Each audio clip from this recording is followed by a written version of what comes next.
we are the only one talking about what we do, it is never going to achieve much velocity. And everywhere he go, no matter what, if he's picking up his clothes, he's giving somebody a flyer. If you're having an event and you're trying to fill 100 seats, that literally means you probably need to reach about 10,000 people. Absolutely. I admire you if you can do that every day. Ask a poet how many people did they think they could fill a room with? You know what I mean? And I think for a lot of poets, 10 people, you know? Some of them just feeling guilty and feeling pressure, you know, for a lot of poets. Some of your bigger names, 50 people. But then we approach, like, for instance, like the Rupi Kaurs of the world, 2,000 people filling an auditorium. It all comes down to reach.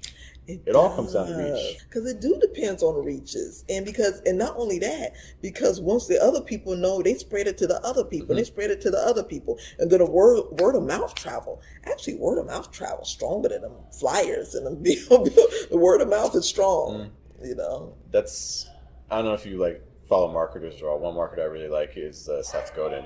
Okay. And Seth Godin has this concept. He has a book called Purple Cow, which speaks to the idea that we need to be remarkable. Not remarkable in the sense of like high quality good, but remarkable in the real essence of the word, able to generate a remark. Because the reality is that if we are the only one talking about what we do, it is never going to achieve much velocity. But the minute that we can leave a room and people are talking about what we're doing with other people, that is when you're actually creating something that is remarkable and that can grow. And the more people you get knowing about you, you know, like for instance, again, going back to the Rupi Kaur example, you know, millions of people know who Rupi Kaur is, literally millions. But at the same time, millions know who she is, but the auditorium she's filling is 2,000, you know, which is great, but it's also like, you know, we're talking like 1% of people are coming out, or less. You know, so but that speaks to the scale that we need. You know, if we're trying to fill, if you're having an event and you're trying to fill 100 seats, that literally means you probably need to reach about 10,000 people. Absolutely. I used to always calculate to do that same scale back in the days. I'm like, this many people, that means that I have to reach out to these many people. I was so glad that the internet and marketing and Facebook and paying for ads and all of that came into play, because that stopped me from doing all that walking, even though it was helping me lose some weight. But, you know, it's like it's pros and cons, but it's awesome to let the internet do the work, you know, for you. But sometimes we do need to go back to that grassroots of, you know, putting up a flyer or giving a flyer or, you know, one person had told me, it was this guy, he's a comedian, and also he a promoter, and everywhere he go, no matter what, if he's picking up his clothes, he giving somebody a flyer. If he's going to the gas station to get some gas, he giving somebody a flyer.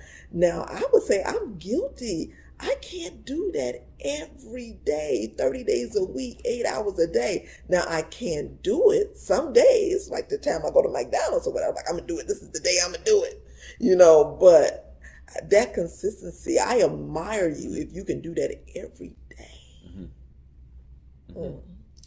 And also just in terms of flyers, like 100 flyers isn't enough. It's not. Oh, no, definitely not. Like definitely. A lot of companies, if they're doing flyers, their test run is like 500 to 1,000. Absolutely. And then after that, they're multiplying that by like 10, you know? I know what we're doing a lot now is letting businesses, you know, talk about their services and so forth. And sometimes it helps too. If you put businesses on your flyer, you know, they can actually, you know, spread the word as well, or the vendor on your flyer also. And a lot of time you'll be surprised, because sometimes you might have some who's in your room. Sometimes people pay certain high profile people to, you know, post their event or mention their event as well. You know, what you think about that? I mean, you're leveraging. I think a lot of times, especially if you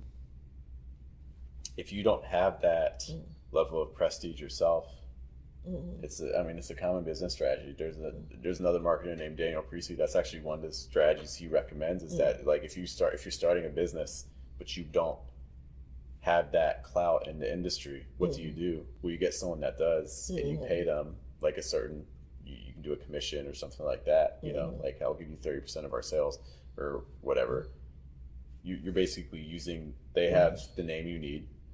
You're getting people familiar with you. It's a way to jumpstart it. You know, so I don't. It works. You know, it's a strategy that works, but I think you also want to make sure it's something that's aligned with your mission. Absolutely.